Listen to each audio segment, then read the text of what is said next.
à vous, à toi, d'ici et d'ailleurs.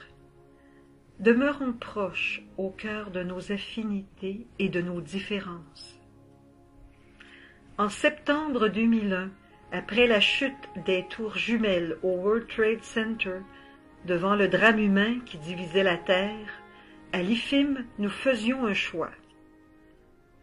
Nous pouvions former des bâtisseurs de ponts pour la paix, au-delà des différences. Offrir au monde cette contribution qui nous était propre traduisait la priorité que nous donnions à la personne, quelles que soient ses particularités.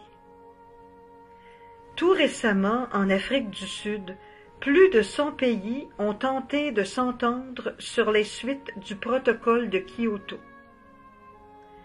Les résultats nous font voir combien il est difficile de choisir le bien de toutes et de tous, pour aujourd'hui et pour demain, en laissant aller ses privilèges, quelque chose de son avoir et de son pouvoir.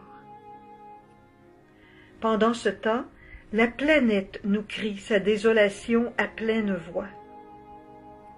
Des enfants et des adultes de partout en portent les conséquences. Mais il y a l'urgence d'un autre protocole. Qui proposera un protocole pour sauver la paix dans le monde? Un protocole pour réduire les effets de la violence.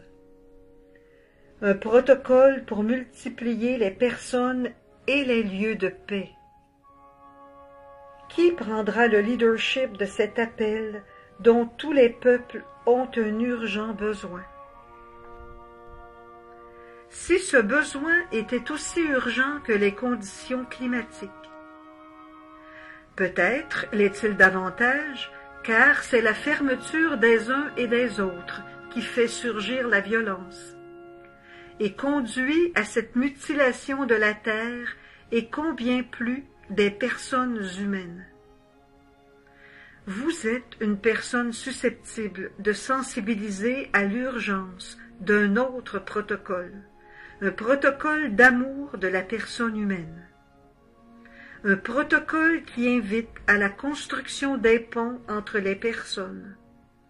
Un protocole qui appelle à la concertation pour que l'amour sans exclusion ait une place de choix sur la terre. Que la joie de poursuivre cette route vous soutienne. Que le courage ne vous laisse pas.